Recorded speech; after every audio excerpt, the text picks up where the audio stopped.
I've come out here once again to Pensford Viaduct, which you can see over here to well, your right, and over to the left. I'm back at the waterfall. So I'm here because I want to find, or wanted to find, some water in motion, because I want to practice with my filters. So I've got some stoppers, NDR filters, which will basically put a kind of like sunglasses on my camera lens. What that means is I can have my shutter open for a longer period of time, which captures more of the scene as it's happening throughout time. So if I put a 1 second exposure on here, you'll see all of the motion that occurs between the beginning and the end of that shutter opening and closing. So what that means is I can get a different effect from a really sharp image where everything is like captured immediately to something that's got a bit of blur in it, and that blur gives a sense of motion to the image that I'm creating. Now, the way this filter system, this is a Lee filter system, this particular filter system screws on the front here. Now we'll just take this out of here so you can see. So there's the basic initial bracket that screws onto your lens, and that is different depending what size lens that you have.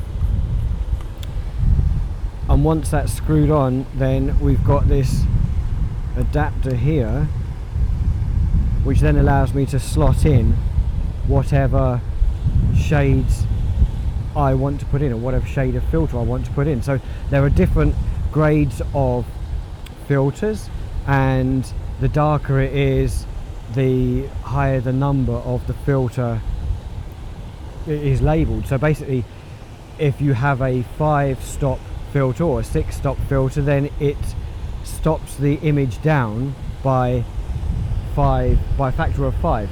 So if you are shooting a certain shutter speed, which is a perfect exposure for everything without a filter on, then when you put that filter on, you're going to have to change that shutter speed to a 5-stop difference, so the shutter is open for 5 stops longer than it would be without the filter. I want a relatively small aperture so I can get a lot of stuff in focus in my depth of field. Therefore, I'm going to change the shutter speed, so I will have a slow shutter speed, a small aperture. That is going to determine the speed of my shutter as it goes. So here we go. This one here is a 10 stop, and you can see it's like really, it's like a welder's mask when you look through it. And this one here is a 6 stop. So they marked them up as 6 ND and 10 ND, and the ND stands for neutral density. So it's a neutral density filter. It's a really cool system that helps get these extra effects. I'm just going to slip this in the bracket here. I'm going to put this back nice and safe, and I'll see what kind of exposure I need to get. So I have had to set this to manual because I want to set the shutter speed and the aperture. So I'll turn the camera on, and I'm going to have to go into the menu and set up the remote shutter. So with my remote shutter, I can trigger the shutter without touching the camera at all, because there is a chance that when I press it, if I had to press the shutter, I will accidentally jiggle the camera while it's making the exposure, and that's what I don't want. Because what I want is everything in the background and everything that's not moving to be in nice sharp focus, and everything that's in motion, I want to get the desired effect that I want.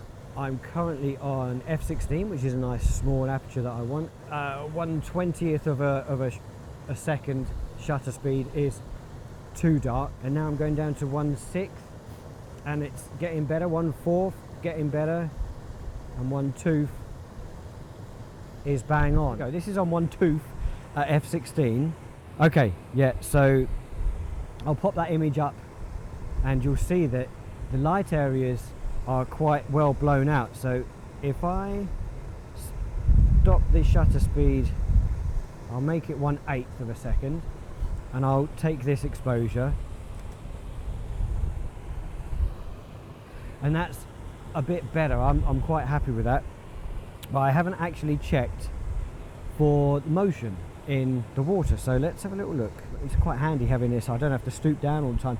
I bent down just now and stung my bum on the stinging nettles, even though I've got trousers on.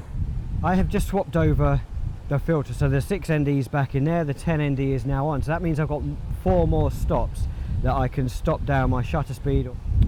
I'm going to make another exposure based on that. However, before I do that, I just want to mention that there are 2 slots that you can see in this bracket for the filter on the front here, and I always put whatever filter closest to the lens, because if there's any gaps, there is a chance of reflections going in and interfering in one way or another with the image, and I don't want that. So I've pushed the single filter into the closest slot closest to the lens.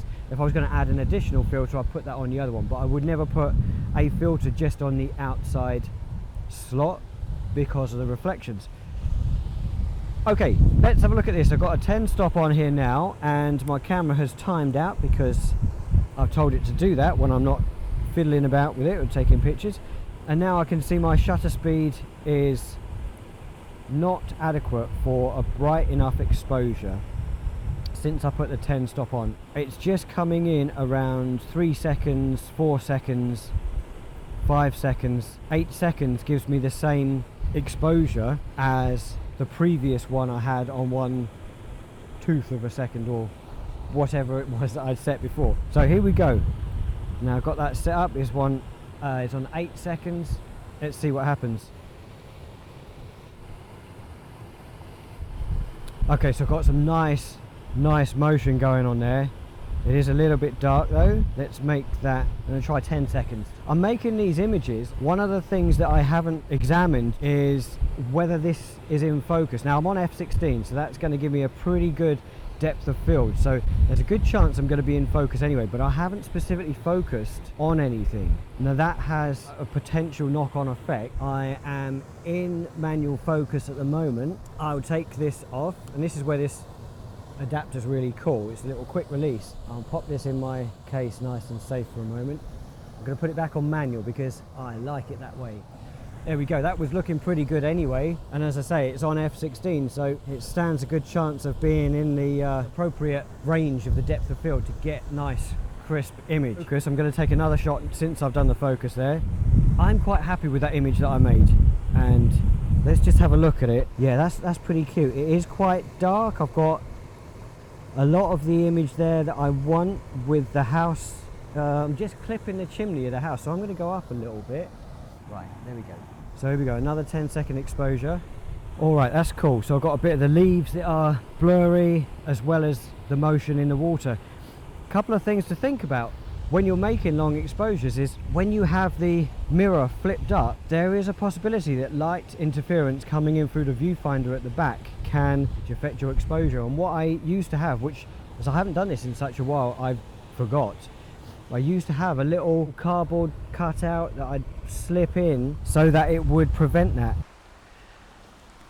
I've just driven 2 minutes, if that, around the corner from where I was at Pensford Viaduct, and I drove past this the other day, during the day, and there were a lot of kids like having great time jumping in there. It was a weekend, so why not? Yeah, but it wasn't very good for taking photos for me anyway, so I came down here today where there's no one around, so I've got to pick the right kind of angle. It looks really good over there.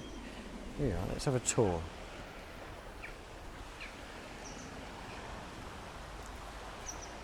So that looks really nice there. It's a nice framing for something. But you just imagine that with someone right in the middle there or to one side of that framing. That would be cool. So this is nice. There's some nice motion here and down here as well. Yeah, let's pop you right down there.